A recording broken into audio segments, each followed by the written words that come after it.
કેમ છો આર બ્રાન્ડની ફેમિલી? આજે આપણો તુલફોડ સાઉન્ડ લઈને આપણે જઈ રહ્યા છે પુણે. જો કે 14 તારીખનો ઓર્ડર છે અને ઓર્ડર કેવો રહેશે કેવો નહીં એ બધું તમને લાસ્ટમાં જોડાઈશું. સેટઅપ અહીંથી હવે લઈને નીકળી ગયા છે અમે લોકો.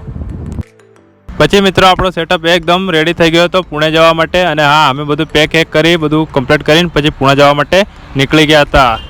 પછી મિત્રો આપણે હાઈવેની મજા કરતાં કરતાં નીકળી ગયા હતા. કોણ? તે ડામર બોલે મારી જાન. હા મિત્રો, આપણી યુટ્યુબ ચેનલનું નામ છે જીજેવી સોલ સાઉન્ડ. સબસ્ક્રાઈબ કરી લેજો. પછી આખી રાતનો અમે ઉજાગરો લઈને પહોંચી ગયા હતા પુણે. અને હા, તે પણ નાઇટમાં અમે પહોંચ્યા હતા. અને અમારે કરવાનો હતો સેટઅપ અમારો રેડી.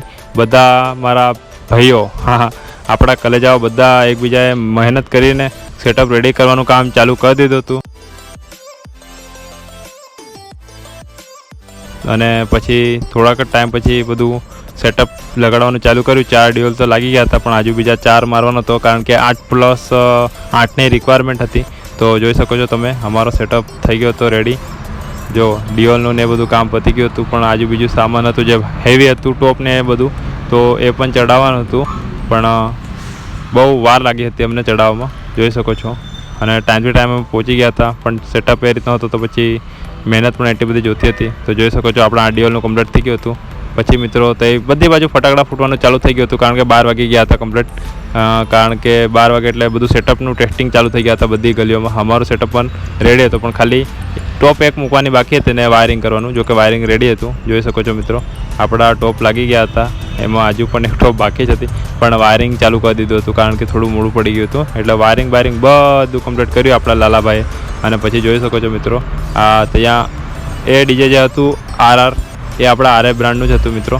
તો એ સેટઅપ ચાલુ થઈ ગયું હતું. આપણો ટેસ્ટિંગ આવી દીધું હતું, પણ મેં વિડીયો લઈ નહીં શક્યો થોડા કામના કારણે. પણ હું તમને સવારમાં જરૂર દેખાઈશ કે કઈ રીતનું છે કઈ રીતનું નહીં. આ આપણા 8+8નો સેટઅપ પરફેક્ટ રેડી થઈ ગયો હતો. અને પબ્લિક જેવો આપણે ડેમો માર્યો હતો ને, પબ્લિક બધી ખેંચાઈને આપણી બાજુ આવી ગઈ હતી મિત્રો. એટલો ખતરનાક સેટઅપ હતો ને, બહુ મસ્ત. એટલે પબ્લિક બધી આવી ગઈ. હું જોડાવું તમને આગળ, જોઈ શકો છો મિત્રો. જેવો આપણો ડેમો વાગ્યો ને, એટલે એટલું ખબર નહીં જાણે શું થયું નહીં. જરીક આગળ તમે જોયું તો કોઈ પબ્લિક નહીં હતી, પણ જેવો ડેમો માર્યો અને પછી બહુ જ બધી પબ્લિક આવી ગઈ હતી રસ્તામાં. પણ અમે ખાલી એક જ ડેમો માર્યો હતો, પછી નહોતો માર્યો, કારણ કે ટાઈમ ઓવર થઈ ગયો હતો અને અમારે કામ પણ થોડું બાકી હતું. પણ જેવો અમે ડેમો ખાલી માર્યો હતો ને, પબ્લિક ભીડ ભાડ, રસ્તો જામ, તોડફોડના નામનો ભાઈ, બહુ મજા આવી ગઈ. પછી સવારમાં અમે ફરવા નીકળ્યા હતા, તો અમને SRS નંબર 1 છે સેટઅપ જોવા મળી ગયો હતો. પછી આ બીજો એક સેટઅપ હતું, લોટલીની પણ બહુ બધી બ્રાન્ડ હતી. અને હા, બીજા જે પણ ડીજે છે હું તમને આગળ બતાવું, ચાલો. તો જોઈ શકો છો મિત્રો, અહીંયા આપણને ડેડી નંબર 1 પણ જોવા મળી ગયું હતું. આવા બીજા બહુ બધા સેટઅપ લાગેલા હતા. આખા લગભગ અમે જે જગ્યાએ ગયા હતા તે બહુ બધા સેટઅપો હતા અલગ અલગ બ્રાન્ડના. નેક્સા અને આ બધા લોટલીનું હતું, સ્પાઈડરનું પણ હતું. તમને સ્પાઈડરનું પણ બતાવું છું આગળ, જોઈ શકો છો. આપણા ગ્રુપનું નામ છે મિસ્ટર MM ગ્રુપ. હવે કોમ્પિટિશન જુઓ તમે.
ચાલો મસ્ત વસ્તુ દેખાડું. ટેણાવું આ કોણ તમને ખબર જ નહીં પડી, પણ મેં વિડીયોમાં લઈ લીધા ભાઈ.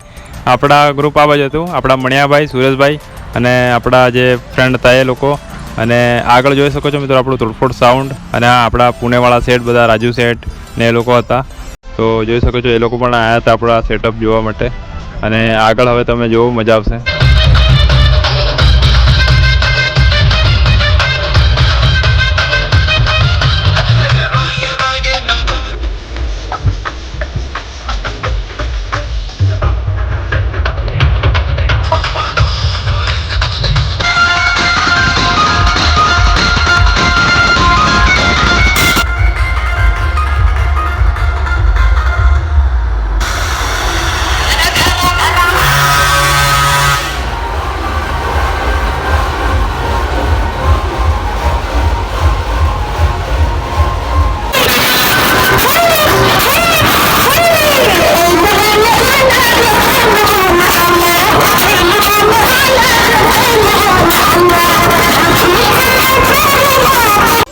પછી મિત્રો દેખી શકો છો સૌથી વધારે પબ્લિક આપણા તોડફોડ સાઉન્ડમાંથી ખબર નહીં જાણે કેમ ભાઈ લોકોને શું ગમી ગયું, પણ ભાઈ પબ્લિક આજુબાજુ બધી બાજુ બસ ખાલી તોડફોડની આગળ પાછળ એમ પબ્લિક ફૂલ પબ્લિક યાર, બહુ મજા આવી મને એમ શું કહું યાર, મને આવું તમે કોઈ દિવસે નહોતું જોયું. પબ્લિક પણ બહુ બધી હતી, જોઈ શકો છો છેક સુધી પબ્લિક હતી મિત્રો.